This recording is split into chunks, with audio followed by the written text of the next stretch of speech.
மருமகளே, அக்னி குண்டத்தை எங்க எரிக்கணும்?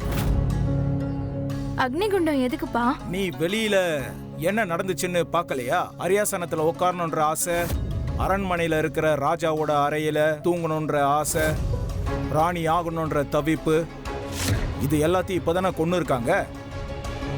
அதனால அக்னி குண்டத்தை அக்னி குண்டம் எரியதான் போகுது.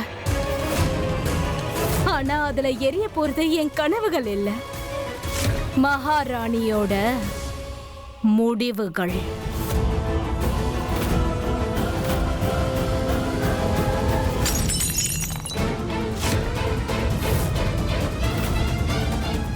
மகாராணி மறந்துட்டாங்கன்னு நினைக்கிறேன்.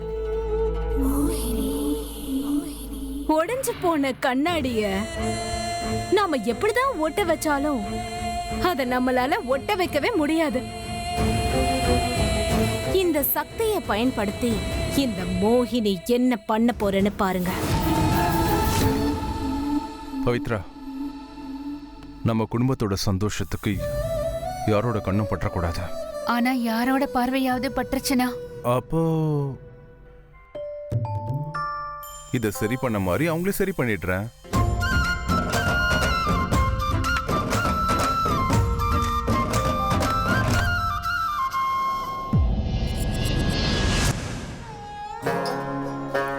ஏய் பிரேம், நீ என்ன இது? இத்தனை வருஷமா என் அண்ணனுக்கு ராக்கி கட்டவே இல்ல. ஒருவேளை நீங்க அனுமதி கொடுத்தீங்கன்னா. உன் அண்ணனுக்கு ராக்கி கட்டுறது உன்னோட உரிமை. இதுல கேக்குறதுக்கு அவசியமே இல்ல.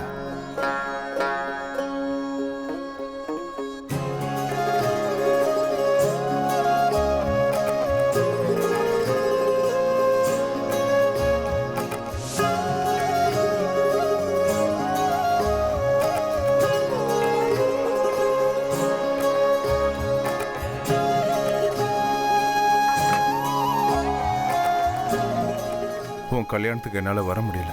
என்ன தயவு செஞ்சு மன்னிச்சிருமா. நீங்க ஜெய்ப்பூர்ல இருக்கீங்கன்னு எனக்கு தெரியவே தெரியாது. இல்லன்னா நான் வீடியோவாவது கண்டிப்பா அனுப்பியிருப்பேன்.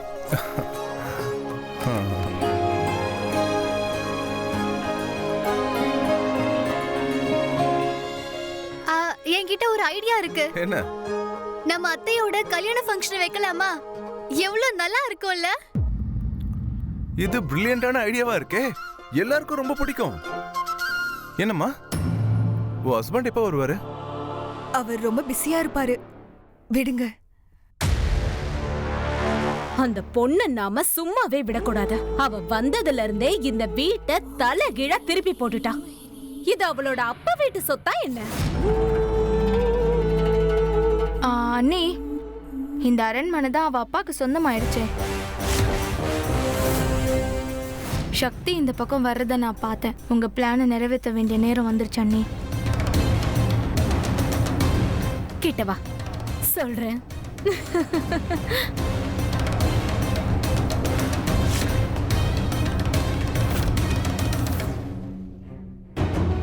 அடடா அண்ணி, பிரமாதம். யாரோட எண்ணங்களும் போக முடியாத அளவுக்கு உங்களோட மூளை போகுதே. எனக்கு ஏன் கண்ணே பற்றும் போல இருக்கே.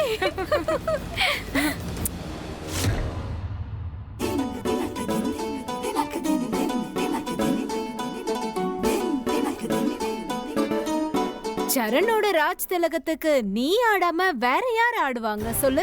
இல்ல அண்ணி, டான்ஸ் என்னால டான்ஸ் எல்லாம் ஆட முடியாது. யாருக்கு அவர் மேல அதிக அன்பு இருக்கோ அவங்களே ஆடட்டுமே. யாரு யார் பண்ணுவாங்க? நான் டான்ஸ் ஆடட்டுமா? ஐ மீன் உங்களுக்கு ஓகேனா நான் பண்றேன்.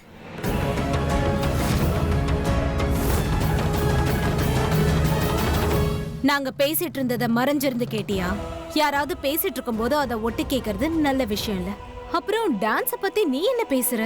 வெறும் இடுப்ப மட்டும் ஆட்டுறத டான்ஸ்னு சொல்ல மாட்டாங்க. டான்ஸ்ங்கிறது ஒரு டான்ஸ் ஒரு அழகான ஆர்ட். எனக்கு டான்ஸ் பத்தி எல்லாமே தெரியும். அண்ட் அம்மா எனக்கு டான்ஸ் பத்தி எல்லாமே சொல்லி கொடுத்திருக்காங்க. அப்படியா? எனக்கு என்னமோ சந்தேகம் தான். பரவாயில்ல நீ, டவுட்டை கிளியர் பண்ணிடுவோம். ஆமா, அதுவும் கரெக்ட் தான். சரி, அப்படின்னா நீ எங்க முன்னாடி டான்ஸ் ஆடி காமி. சரி, இப்ப நான் ஆட போற டான்ஸ பார்த்து நீங்க கண்ணையே சிமிட்ட மாட்டீங்க பாக்குறீங்களா?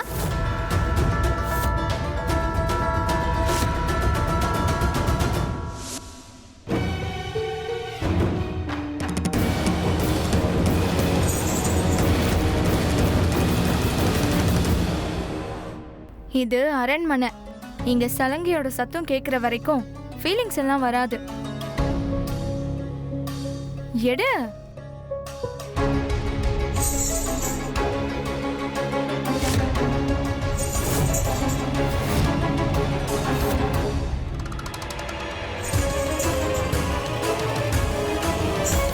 போட்டுக்கிட்டியா?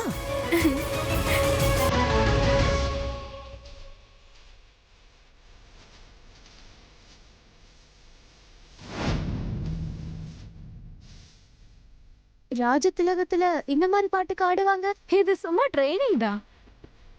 இதுக்கு ஆடிட்டேன்னா அப்புறம் வேற எந்த பாட்டுக்கு வேணாலும் ஆடிடலாம். அதுவும் கரெக்ட் தான். ஆரம்பி.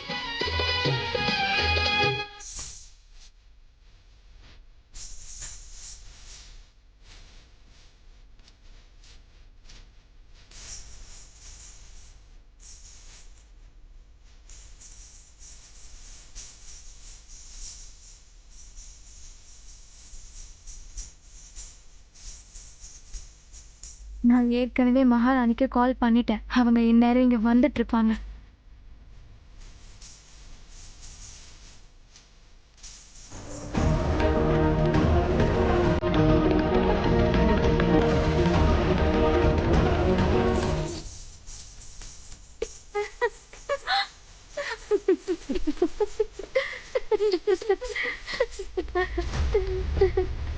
அடடா, ஏன் நிறுத்திட்ட? ஆடுறத நிறுத்த கூடாது.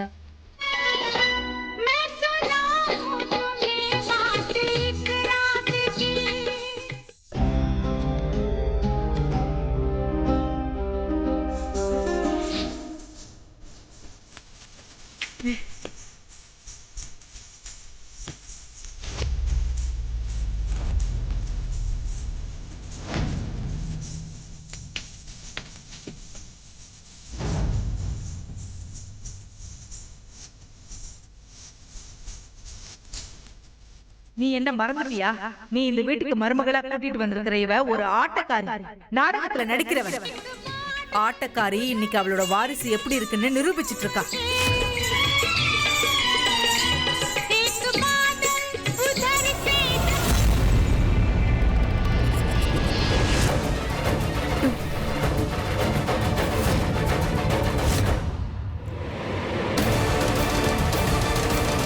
உனக்கு எவ்வளவு தைரியம் இருந்தா அரண்மனையோட சட்டத்தை மீறுவேன்.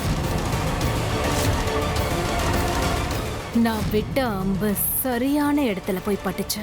இவளுக்கு தண்டனை நிச்சயம். ஆனா பாட்டி, என்னாலயும் டான்ஸ் ஆட முடியும்னு இவங்களுக்கு காட்டிக்கிட்டு இருந்தேன். எனக்கு புரிஞ்சுது. உனக்கும் ஆட தெரியும்னு நான் தெரிஞ்சுக்கிட்டேன்.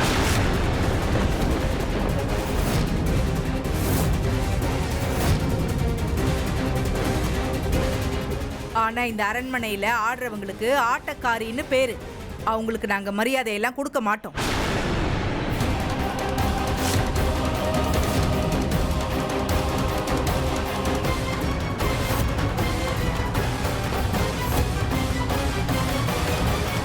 மகாராணி இவளதான் வந்தா. இவளுக்கு டான்ஸ் ஆட தெரியுமா? ராஜ திலகத்துல டான்ஸ் ஆட போறேன்னு சொல்றா.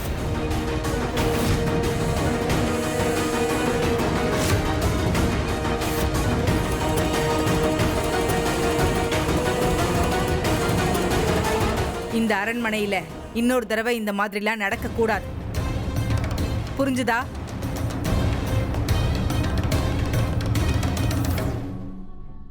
போ.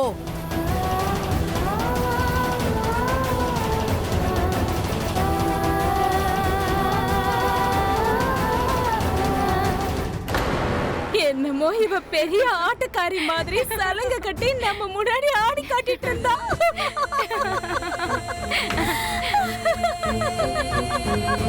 அடுத்து என்னங்கறத பொறுத்திருந்து பாரு.